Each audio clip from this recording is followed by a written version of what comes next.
Достар, сәлем, менің каналыма қош келдіңіздер.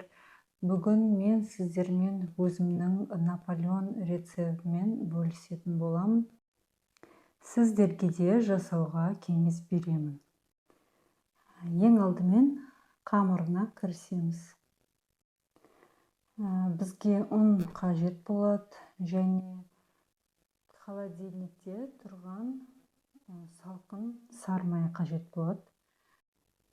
Ұнға кішкене тұзды салып, үстіне жаңағы салқын сары майымызды салып, миксермен крошкообразный етіп араластырып аламыз. Егер де миксер болмаса, қолмен терканың көмегімен жасасаңыздар да болады.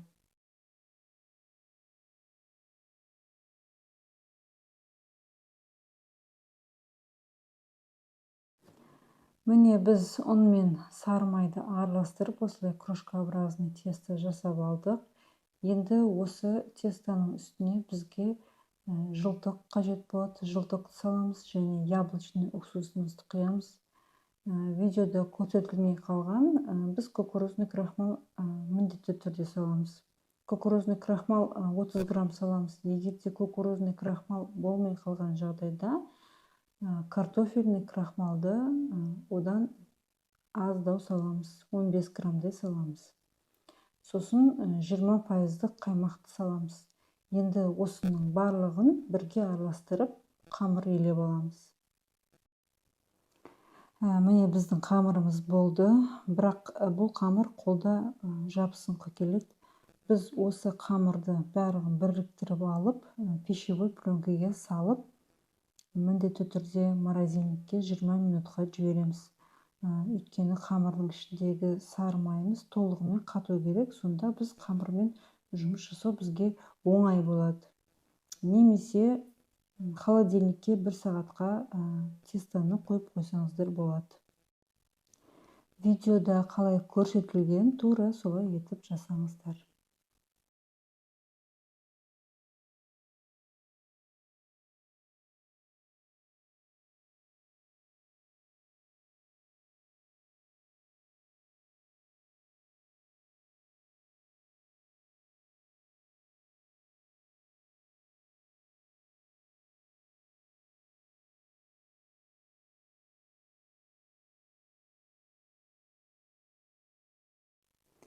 Міне қамырды морозильниктен шығарып алдық, уже майы қатты. Енді оқтаудың көмегімен осыны жақсылап жайып аламыз. Бізге міндетті түрде ұн керек болады, онымен жұмыс жасаймыз. Қамырды жақсылап жайып, кітапша етіп бүктеп аламыз да, оны тағы да пищевой пленкаға орап, тағы да 20 минутқа морозильникке жібереміз.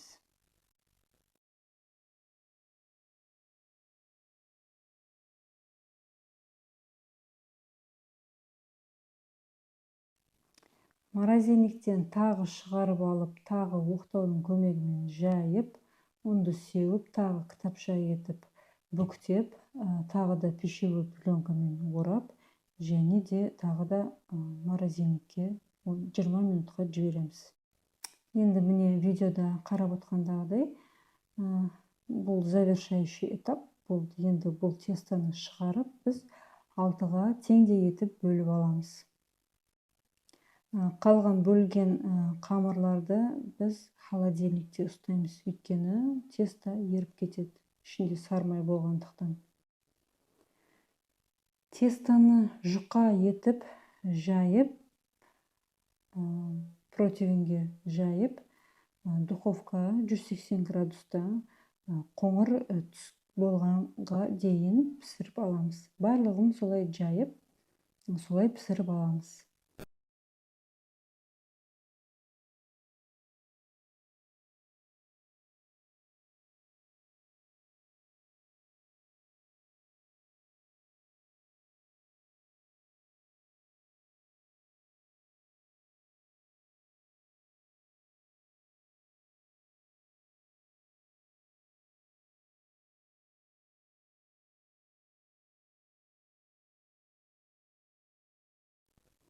Міне барлығын пісіріп болдым. Енді менде форма осындай 20-30 диаметрі.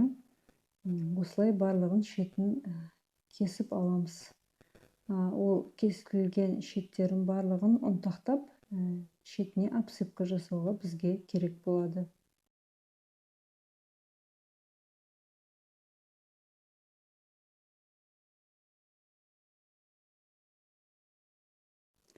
Енді крем патиссерге кірісеміз. Мына жерде бізде сүт және шекер, осыны біз қайнатып аламыз. Ал мына жерде бізде жылтоқ. Жылтоққа кукурузный крахмалды салып, екеуін араластырып аламыз.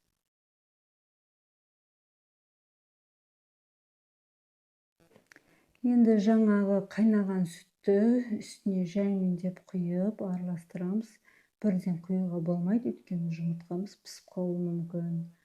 Сондықтан жаймендеп осылай араластырып аламыз. Барлығын араластырып болған соң, оны қайтадан біз отқа қоямыз. Отқа қойған соң, оны тоқтатпай осылай араластырып тұру керек. Асты күйіп жабысып қалады. Міне өзі қоюланады. Содан соң оттан аламыз. Оттан алып болған соң, оның үстіне сары майымызды салып, жақсылап араластырып аламыз да, бұл кремімізді басқа ыдысқа салып, бетін пищевой пленкамен жауып, толығымен суығанша қоямыз.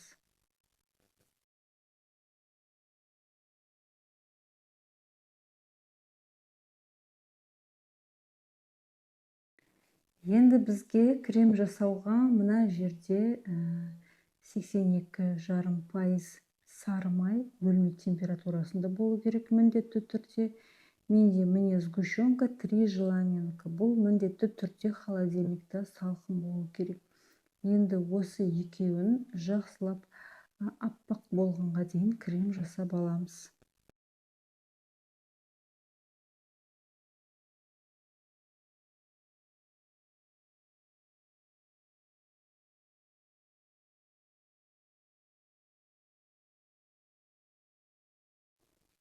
Енді бізге осы екі кремді жақсылап араластырып алу керек.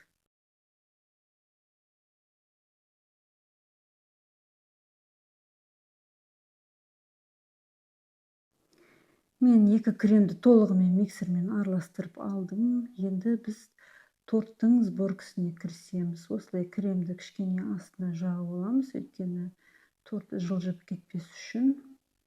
Енді торттың сборкасына кірісеміз.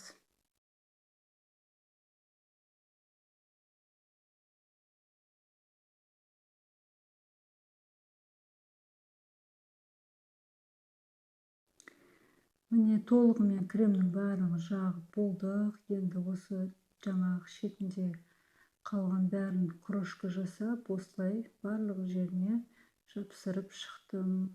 Астарыңыз дәмді болсын. Менімен бірге болғандарыңызға рахмет. Міндетті түрде жасап көріңіздер. Міне осындай әдемі Наполеон тортымыз дайын болды.